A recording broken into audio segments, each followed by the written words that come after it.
नमस्कार साथियों, स्वागत है आपका मेरे चैनल श्री विरूपाक्ष सरकार में। आज हम शिव महापुराण का 5वां अध्याय पढ़ेंगे। तो आइए शुरू करते हैं। शिव महापुराण 5वां अध्याय। भगवान सदाशिव ने कहा, हे प्रिय, हमें एक ऐसा मनुष्य उत्पन्न करना चाहिए जो सब विधाओं में पारंगत हो और जिसके ऊपर हम संपूर्ण सांसारिक भार को छोड़कर आनंद पूर्वक विहार कर सके। भगवान त्रिशूल पाणी के मुख से निकलते हुए इन शब्दों को सुनकर भगवती जगदम्बा जी ने अपने बाईं ओर देखा तो उनकी इच्छा से तुरंत ही एक मनुष्य की उत्पत्ति हुई। वह मनुष्य अत्यंत रूपवान, कलावान, बुद्धिमान तथा शीलवान था। उसका संपूर्ण शरीर श्यामवर्ण चंद्रमा जैसा था। वह अपने भाल पर त्रिपुंड धारण किए हुए व पीत वस्त्र धारण किए हुए था। उसका प्रत्येक अंग सुडोल एवं परम सुंदर था। वह संपूर्ण विधाओं का निधान, महाप्रतापी, सिद्ध रूप तथा पवित्र था। वह उत्पन्न होते ही बारंबार दंडवत करता हुआ भगवान सदाशिव एवं भगवती उमा के सम्मुख हाथ जोड़कर खड़ा हो गया। इस सुंदर मनुष्य को देखकर उमा सहित उमापति शिव जी अत्यंत प्रसन्नता को प्राप्त हुए। वह भी इन दोनों को देखकर बहुत हर्षित हुआ। तदुपरांत उसने हाथ जोड़कर इन दोनों की स्तुति तथा प्रशंसा करते हुए प्रार्थना की, हे पिता एवं हे मातेश्वरी, आप मेरा नाम रखकर मेरे योग्य जो कार्य हो उसे बताएं। यह सुनकर श्री शिव जी बोले, तुम्हारा नाम विष्णु होगा। संपूर्ण सृष्टि में तुम्हारे समान तेजस्वी तथा प्रतापी अन्य कोई भी प्राणी प्रकट ना होगा। तुम्हारा यश संपूर्ण संसार में निरंतर फैला रहेगा। संसारी मनुष्य तुम्हें हरि, चतुर्भुज, भगवान, अच्युत आदि अनेक नाम से पुकारेंगे। तुम भक्तों का मनोरथ पूर्ण करने के लिए उत्पन्न किए गए हो। अब तुम्हें यह उचित है कि तुम तपस्या करो, जिससे तुम्हें अधिक तेज एवं सामर्थ्य की प्राप्ति हो। इतना कहकर भगवान सदाशिव ने विष्णु को योग विद्या का उपदेश दिया। तब विष्णु एक स्थान पर बैठकर तपस्या करने में संलग्न हो गए। हे नारद, वे 12 दिव्य सहस्त्र वर्ष प्रांत एक ही आसन पर बैठे हुए योग साधन द्वारा भगवान सदाशिव का ध्यान करते रहे। परंतु जब उन्हें तपस्या का कुछ भी फल प्राप्त नहीं हुआ तो उनके हृदय में अत्यंत शोक हुआ। उसी समय जिस प्रकार वर्षा में बादल गरजते हैं, ठीक उसी प्रकार ये आकाशवाणी हुई, हे विष्णु, तुम मन लगाकर फिर से तप करो, क्योंकि हम सुगमता से किसी को दिखाई नहीं देते। इस आकाशवाणी को सुनकर उन्होंने पुनः अत्यंत कठिन तप करना प्रारंभ कर दिया। इस कठिन तपस्या के कारण विष्णु के पवित्र शरीर में इतना पसीना निकला कि उसकी एक बूंद से नदी बह चली। उस अवस्था में बैठे हुए विष्णु जब मूर्छित हो गए, तब उनका नाम तीनों लोकों में हर नारायण प्रसिद्ध हुआ। वे इस प्रकार मूर्छित हो गए जैसे कोई निद्रा में शयन कर रहा हो। उसी दशा में भगवान सदाशिव की इच्छा से विष्णु की नाभि से एक कमल की उत्पत्ति हुई। उस कमल में बहुत सी पंखुड़ियां थी। वे देखने में बहुत ऊंचा, अत्यंत मनोहर तथा लंबा था। ब्रह्मा जी बोले, हे नारद, विष्णु को उत्पन्न करने के पश्चात भगवान सदाशिव ने मुझे अपनी दाहिनी भुजा से उत्पन्न किया और उसी कमल में बैठा दिया। मेरा रंग लाल था। मेरे 4 मस्तक थे जो चारों दिशाओं की ओर खुल रहे थे। मेरे अन्य सभी अंग विष्णु के समान ही थे। मैं भी अत्यंत सामर्थ्यवान एवं तेजस्वी था।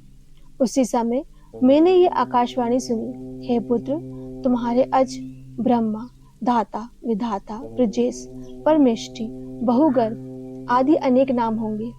परंतु मैं उस समय ये नहीं जान सका कि मुझे उत्पन्न करने का कौन है। हे नारद, भगवान सदाशिव की माया तीनों भुवनों को घेरे हुए है। वे जो चाहते हैं वही होता है। अस्तु, जब मैं ये नहीं जान सका कि मैं किसके द्वारा उत्पन्न हुआ हूँ और किसका पुत्र हूँ तथा उस कमल के पुष्प की जड़ कहाँ है, तब मैंने अपने मन में ये विचार किया कि उसके मूल से ही कमल का पुष्प उत्पन्न हुआ है, वही मेरे पिता हैं। ऐसा निश्चय करके उस कमल के जड़ को जन्म देने वाले अपने पिता का पता लगाने के लिए मैं उस कमल की डंडी के मार्ग से उस जल के भीतर जा पहुंचा, जिसमें होकर वह कमल नाल ऊपर को निकली हुई थी। यद्यपि मैं उस कमल नाल के सहारे सैकड़ों कोसों तक पानी के भीतर चला गया, परंतु मुझे उसके उद्गम स्थान का कोई भी पता नहीं चल सका। जब मैं निरंतर 100 वर्षों तक प्रयत्न करने के बाद निराश हो जाने के शोक से व्याकुल होकर उसी स्थान पर पुनः लौट आया जहां से नीचे की ओर गया था।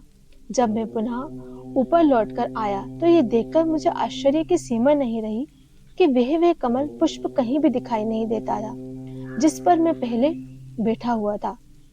इस अद्भुत दृश्य को देखकर मुझे अत्यंत चिंता हुई। तब मैंने इस संपूर्ण सृष्टि के स्वामी से अपनी रक्षा करने की प्रार्थना की। हे नारद, उस समय मुझे चिंता युक्त देखकर आकाशवाणी हुई जिसके द्वारा 2 अक्षर प्रकट हुए। उन अक्षरों के सहारे 16 तथा 21 अक्षरों का और ज्ञान हुआ, जिनसे मैं बहुत सी बातों को जान सका।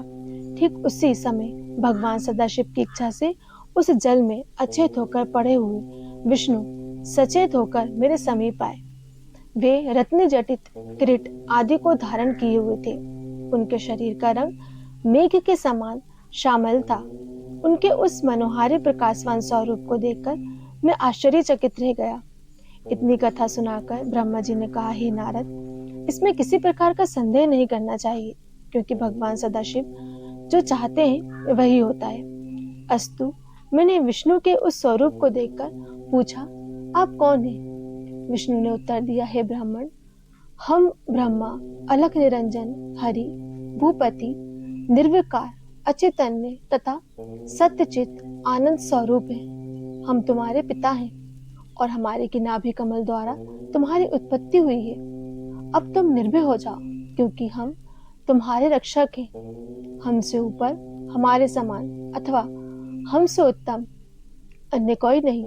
हम ही सभी के स्वामी हैं। हे नारद, विष्णु जी की ये बात ज्ञान अवस्था में भी कही थी कि हम ही उत्तम हैं और हम ही ब्रह्मा हैं, क्योंकि वे उस समय शिव जी की माया से अचेत थे।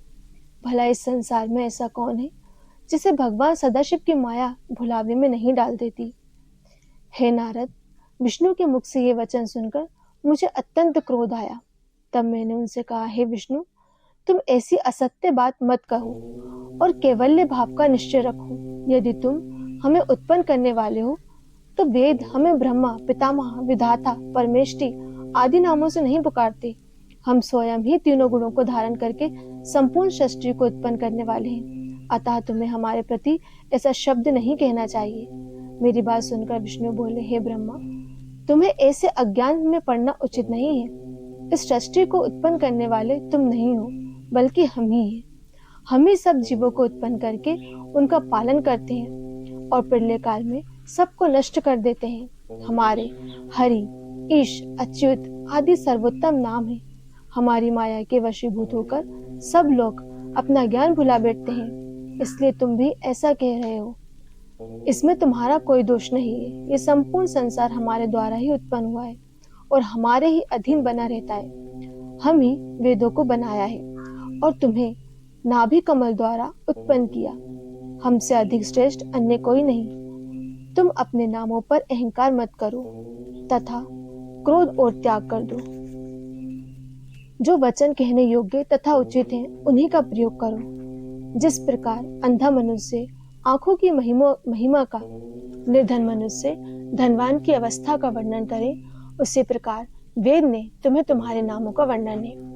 यदि तुम हमारा पूजन करोगे तो वह शुभ होगा, अन्यथा हम तुम्हें अपनी शक्ति द्वारा नष्ट कर देंगे। हे नारद, विष्णु के ऐसे अहंकार पूर्ण शब्द सुनकर पहले तो मुझे बहुत हंसी आई, फिर हृदय में इतना क्रोध उत्पन्न हुआ कि मैं उनका शत्रु बन गया और उनसे इस प्रकार कहने लगा, हे विष्णु, जिस प्रकार गुरु अपने शिष्य को छिड़क कर बुलाता है, उसी प्रकार तुम हमें उपदेश क्यों दे रहे हो? हे नारद, परस्पर इस प्रकार कहते हुए हम तथा विष्णु आपस में युद्ध करने लगे।